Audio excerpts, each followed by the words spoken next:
guys, welcome to the Silver Report. Today is Tuesday, February 14th, 2017. We have gold currently trading at $1,229.00. Silver is trading at $18.01. And let's get into some of the economic factors that will be playing a fact into the price of precious metals. Now, we have some serious moves underway going on. Number one, the U.S. 10-year Treasury bonds are down 2.469%. After Janet Yellen's speech, we also have the euro is down negative 0.02%. Now, what we have is Greece. They effectively ended their hopes of a deal this month to break the deadlock over the country's troubled bailout. They were having austerity proposals. They rejected them. Prime Minister Alex Tsipras, his government, led by the left-wing Syriza party, wants a range of concessions, including promises on debt relief before it agrees to tax increases and pension cuts. And this is what the International Monetary Fund and the Eurozone, the institutions of the Eurozone, they demand. So Greece's decision to resist parts of the IMF-led demands means that negotiations are likely to drag on for weeks, potentially months, before Athens gets fresh money. And so this is causing extreme stress on Greece and on the euro in general, as we see the euro declining. And we see that Europe's bailout fund to repay heavy debts, they're due in July for Greece. So a long confrontation is reviving market jitters about a possible Greek exit from the euro. It's leading to a sell-off of Greek bonds. Now, the gap between Athens and its lenders, that might be smaller than it was in 2015 when Syriza first won the election on a promise to end austerity.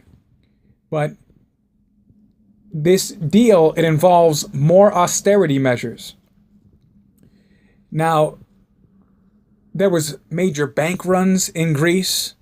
Back in 2015, they had to implement capital controls because Greece was on the brink of exit from the euro. The money was fleeing the banks. The banks were collapsing.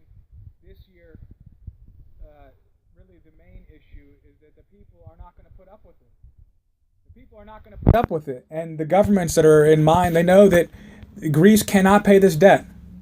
They know. Tsipras, he ran on a campaign to leave or to end austerity measures for Greece, to stop austerity measures. But the problem is he has no choice at this point. The debt is so severe that there will be more bank runs and essentially the crash of Greece, and with that, the European Union.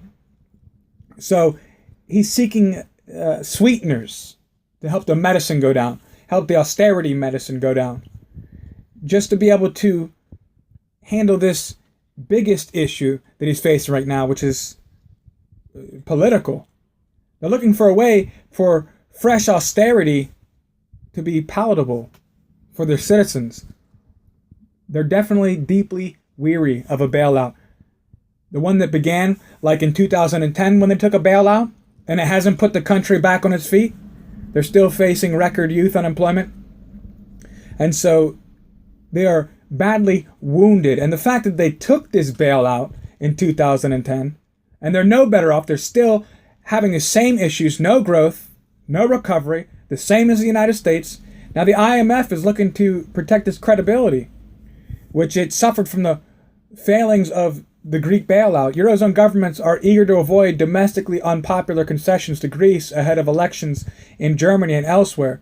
So they're worried about what it would look like if they back down and meet Greece's demand. So they want to come off with a hard stance to make sure none of these other European nations begin to think that it's going to be easy to leave the European Union. Now, the risk of a long standoff is that Greece's economy could suffer from the uncertainty. Data released on Tuesday, and this was what I was bringing up earlier, it showed Greece's economy unexpectedly shrank by 0.4% in the fourth quarter of last year. And so this is a massive blow to the government's claim the country is now growing after a 9-year slump. That's not true. In fact, it is shrinking. The quarterly changes in the Greece domestic product are apparent. The setback to economic activity reflects the returns of political tensions between Athens and these lenders, the official lenders. And so in Brussels on Friday, the IMF and EU institutions told Greece they wanted to legislate fresh austerity measures worth 2% of gross domestic product. So they're demanding about 3.5 billion euro in order off of their gross domestic product. So instead of being able to cut taxes, they need to increase taxes. They need to increase the amount of people in the tax bracket. So the Greece finance minister, they hinted on Monday night that the government could accept part of the proposal, lowering the threshold for paying personal income tax. So in order to accept relief from this debt, because the issue is at hand, they don't have a choice. They don't have a choice. They don't have the money. The economy is shrinking in Greece. They don't have a choice. They've lost their country. They've lost control of their country to these massive banking empires that rule the world. And so they're going to lower the threshold so that they bring more people into the tax bracket. The overall package could include not only debt, but other positive measures they're trying to sell to their populace. So, economic officials push for a quick agreement to boost confidence in Greek recovery. They want to make the people believe everything's okay, so they were hoping that this would go over fast. They were hoping that the bleeding from the bonds in the Greek market would stop. As long as the people saw that things were getting better, they want to just make sure the populace thinks everything's okay. They're worried about bank runs. They're worried about a fleeing out of the Greek economy, and they're worried about a euro crash. And so they were hoping to just get this over, sweep it under the carpet, nobody would see. But the deadlock, it continues. And so they want stricter enforcement of austerity. More austerity measures, and in turn, taking the money. The IMF hasn't lent Greece money since 2014, but it continues to lead the negotiations over what Athens must do to improve its budget and economy. The International Monetary Fund has said it's willing to resume lending if Greece accepts tougher reforms and Eurozone government agree to lighten Greece's long-term debt burden. Germany, the Eurozone's dominant power, insists that the International Monetary Fund must stay involved to police Greece's economic overhauls. Berlin is less keen on the International Monetary Fund's demand of debt relief. And so they are taking over the sovereignty is what it costs for you to be able to survive. And that's what they do. They manufacture these fake debts. They've done it here. That's what these bailouts are about. That's what these crashes are about. It's about having these sovereign countries go in and take on more debt than they can pay. So they can begin to siphon from the public, from the tax fund, from pensions. They can begin to siphon from the GDPs of sovereign nations. So in turn, they're like a bad bookie.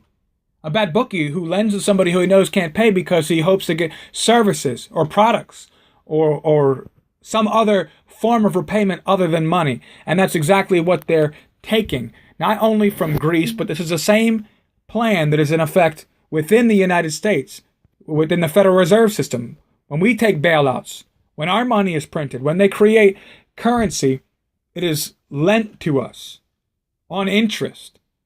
It is borrowed into existence. And therefore, we have an issue that as this debt increases, just like Greece, just like all of the countries in the euro that are in debt, we begin to lose controls of economic policy, of political policy in our countries. And that's exactly what these banking cartel is doing. They make the rules. They make the rules. So don't let anyone else tell you different. They have complete control. And when Greece comes up, if they can't meet negotiations, now the issue was convincing the people to accept the austerity. And the people, they're already rioting in the streets. The workers' unions are already rioting in the streets. No more austerity. We elected you on the campaign of no more austerity measures. So the citizens in Greece are not going to allow him to accept austerity measures. And thus Greece defaults on the debt. Greece defaults on the debt, and it is going to cause massive turbulence, not only in Greece's market and the European markets, but in the world markets. It's the same thing that caused so much fear and panic only 2 years ago now. And we're facing the same issue again, and we will always face the same issue. And that's the problem with propping up markets. That's the problem with creating currency. That's the problem with sovereign debt that is more than we can ever pay. That is the issue that we are facing on a world scale right now. Sound money is the only answer. And in the end, the desire for sound money will win out among these nations. All right, thank you guys for joining me here on the Silver Report. And as always, stay safe.